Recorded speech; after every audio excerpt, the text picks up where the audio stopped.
महाराज की जय हो। अभी अभी सूचना मिली है कि गजनी का सुल्तान मोहम्मद गौरी दिल्ली पर आक्रमण करने की तैयारी में है। पृथ्वीराज चौहान इतना कमजोर नहीं कि मोहम्मद गौरी जैसे तुच्छ लुटेरे से भयभीत हो जाए। हम राजपूत हैं, राजपूत। हम किसी के आक्रमण से नहीं डरते। करने दो हमला।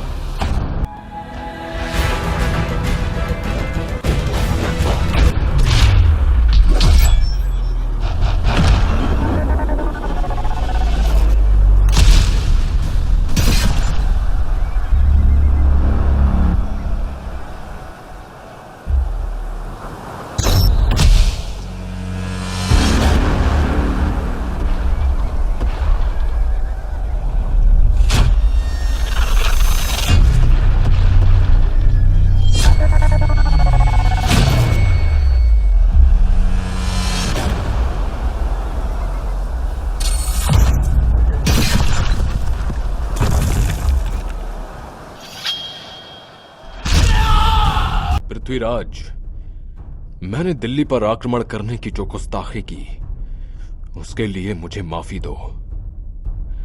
कहते हैं कि हिंदुस्तान के सुल्तान दुश्मनों को भी माफ करने का हृदय रखते हैं। तुमने ठीक सुना है। हम निहत्थे पर वार नहीं करते, चाहे वो हमारा शत्रु ही क्यों ना हो। हम तुम्हें भी माफ कर सकते हैं, लेकिन तुम्हें वचन देना होगा कि दोबारा आंख उठाकर भी भारतवर्ष की तरफ नहीं देखोगे। खुदा की कसम सुल्तान, खुदा की कसम, मैं भारत को कभी हानि नहीं पहुंचाऊंगा। महाराज, वैसे तो मैं राजकवि हूं, फिर भी मुझे लगता है कि गौरी को क्षमा नहीं बल्कि मृत्यु दंड देना चाहिए। मृत्यु दंड। चंद्र बरदाई, आप राजकवि के साथ साथ हमारे मित्र भी हैं। हम आपके सुझाव का सम्मान करते हैं, लेकिन अपनी गलती सुधारने के लिए हर किसी को एक मौका तो मिलना ही चाहिए। महाराज की जय हो। कन्नौज की राजकुमारी संयोगिता ने अपने स्वयंवर हेतु आपको निमंत्रण पत्र भेजा है। जाकर राजकुमारी संयोगिता को सूचित कर दो कि हम अवश्य आएंगे। इस स्वयंवर में पृथ्वीराज चौहान का एक पुतला बनाकर द्वार पर खड़ा कर दो, ताकि सब जान सकें कि पृथ्वीराज चौहान हमारा द्वारपाल है।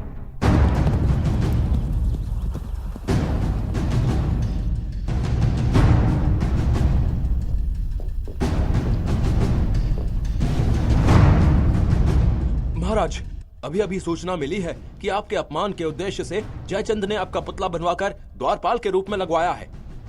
हम इस अपमान का बदला अवश्य लेंगे। कन्नौज की राजकुमारी संयोगिता के स्वयंवर में हम अवश्य जाएंगे। ये प्रतिमा तो मेरे पृथ्वीराज चौहान की है, जिन्हें मैं अपने वर के रूप में स्वीकार कर चुकी हूँ।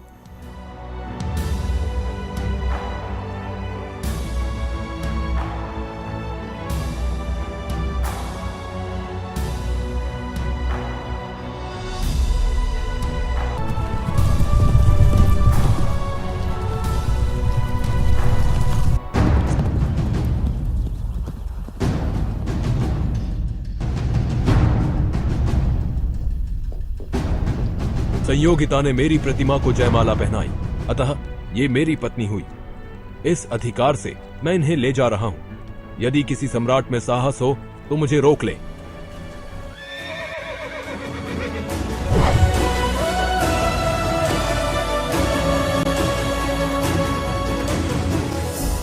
पृथ्वीराज चौहान ने भरी सभा में हमारा अपमान करके अच्छा नहीं किया। इस अपमान का बदला हम बड़ी से बड़ी कीमत चुकाकर भी लेंगे। क्षमा करें महाराज, लेकिन हम अकेले पृथ्वीराज चौहान का सामना नहीं कर सकते। एक ऐसा व्यक्ति है जो हमारी सहायता कर सकता है। वो है गजनी का सुल्तान मोहम्मद गौरी। मैं गौरी के साथ संधि कर पृथ्वीराज चौहान को नष्ट कर दूंगा और दिल्ली का शासक बन जाऊंगा। मंत्री जी, शीघ्र ही हमारा संधि का प्रस्ताव गौरी तक पहुंचाइए।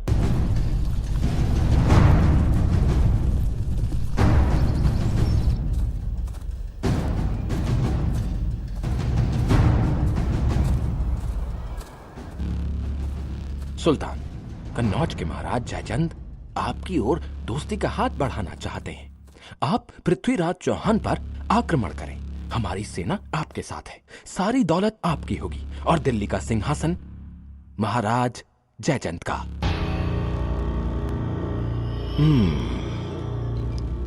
सम्राट जयचंद से कहना कि उनका प्रस्ताव हमें मंजूर है। वो दिल्ली कूच की तैयारी करें।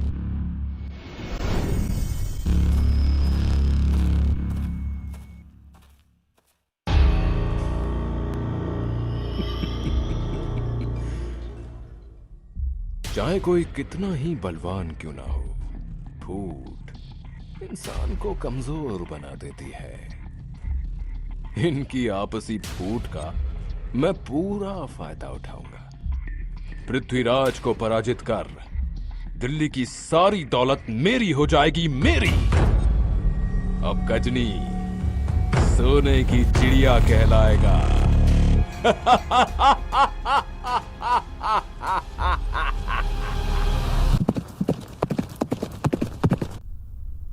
महाराज, सूचना मिली है कि कन्नौज के राजा जयचंद से संधि कर गौरी ने दिल्ली पर हमला बोल दिया है।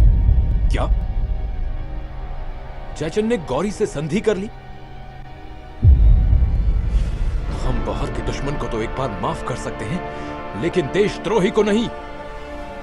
सैनिकों, युद्ध के लिए तैयार हो जाओ।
मोहम्मद गौरी, हमने अपना वचन निभाया।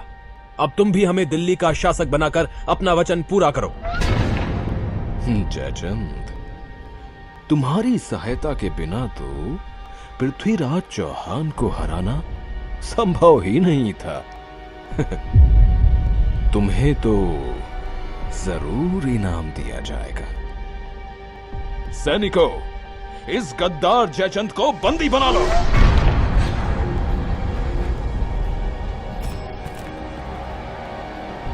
गौरी, ये तुम क्या कर रहे हो? तुम्हें यह विजय मेरी वजह से मिली है। तुम इस तरह मुझे धोखा नहीं दे सकते। जयचंद, मुझे यह विजय तुम्हारी आपसी फूट से मिली है, समझे? जो अपने मुल्क से गद्दारी कर सकता है, वो हमारे साथ भी गद्दारी करने से पीछे नहीं हटेगा। सैनिकों, इसकी गर्दन काटकर बीच चौराहे पर लटका दो और लिखकर टांग दो, गद्दार जयचंद।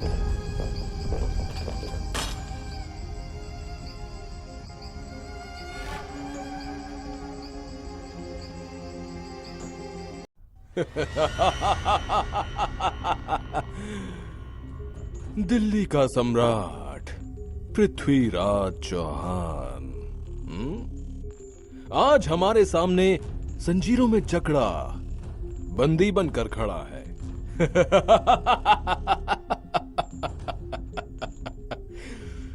पृथ्वीराज, मैं भी तुम्हें माफ कर सकता हूं यदि तुम मेरे गुलाम बनकर रहो। मैं पृथ्वीराज चौहान हूं। गुलाम बनकर रहने से तो अच्छा है कि मैं मृत्यु को प्राप्त हो जाऊं।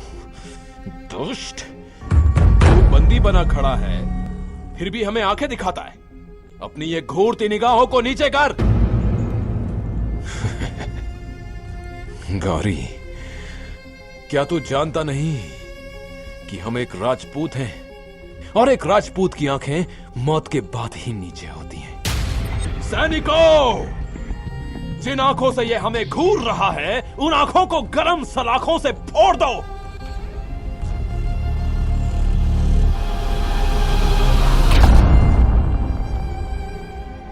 हम इसे इतनी आसानी से मृत्यु दंड नहीं देंगे। इसे बंदी गृह में डाल दो। मैं अपने मित्र को मरने नहीं दूंगा। मैं उनकी जीवन रक्षा के लिए गजनी जाऊंगा।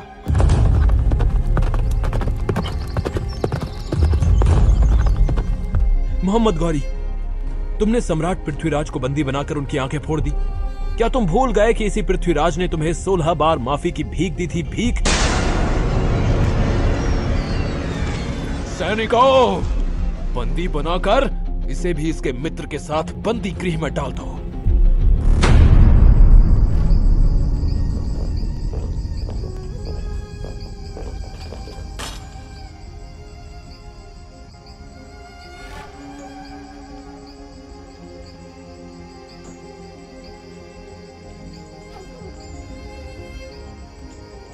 मित्र, मैंने जीवन में गौरी को 16 बार माफ करके गलती की।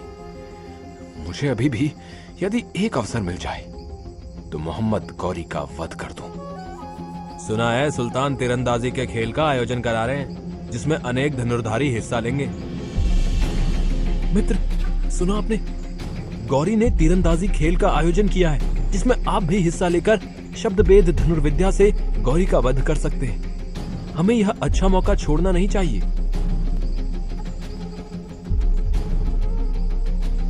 चंद्रबरदाई, क्या तुम भूल गए हो कि हमारी आंखें फोड़ दी गई हैं? अतः ऐसे में तीरंदाजी कैसे संभव है? महाराज, आप बस देखते जाइए। सिपाही, हम सुल्तान से तीरंदाजी खेल के सिलसिले में कुछ कहना चाहते हैं। मेरा यह संदेश शीघ्र सुल्तान तक पहुंचाओ। सुल्तान, आपने जो तीरंदाजी के खेल का आयोजन किया है, उसमें मेरे मित्र पृथ्वीराज चौहान भी हिस्सा लेना चाहते हैं। क्या? एक अंधा तीरंदाजी करेगा? आपने पृथ्वीराज का यह करतब देखा ही कहां है? आंखें ना होने के बाद भी वे अच्छा निशाना लगा सकते हैं, आवाज सुनकर तीर चला सकते हैं। असंभव, असंभव। आप अवसर देकर स्वयं देख लीजिए। ठीक है, उसकी मौत से पहले उसका यह हुनर भी देख लेंगे। और यदि पृथ्वीराज चौहान का निशाना चूक गया तो उसके साथ तुम्हें भी मौत की सजा मिलेगी। समझे? मुझे मंजूर है। गौरी को परास्त करने का आपको एक सुनहरा अवसर मिला है। आप शब्दभेद कला में निपुण हैं। इस खेल में आप तवे पर बाण न चलाकर गौरी पर बाण चला देना। लेकिन मुझे पता कैसे चलेगा कि गौरी कहां बैठा है? दोहे के द्वारा मैं बताऊंगा कि गौरी कहां बैठा है, और आप मेरे शब्दों के आधार पर गौरी पर तीर चला देना। सुल्तान, तवे से निकली आवाज सुनकर पृथ्वीराज उस तवे पर तीर चलाएंगे। लेकिन सुल्तान, आपको 3 बार हुक्म देना होगा, तभी मेरे मित्र तीर चलाएंगे। तीर चलाओ पृथ्वीराज चौहान। हे पृथ्वीराज, कमान बांध, है अंतिम अवसर यही, एक बाण से लक्ष्य बेध कर मत चूके चौहान। 4 बास 24 गज, अंगुल अष्ट प्रमाण, ता ऊपर सुल्तान है, मत चूके चौहान। लगाओ निशाना, निशाना साधो पृथ्वीराज।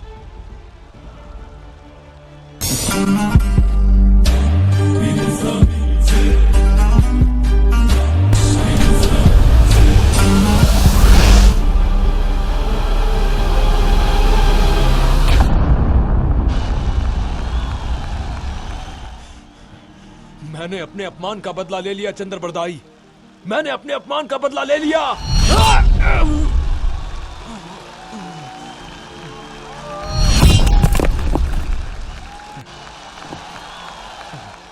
गुलामी से अच्छा तो मृत्यु लोक है। दुश्मनों के हाथों मरना पृथ्वीराज चौहान की शान के खिलाफ है।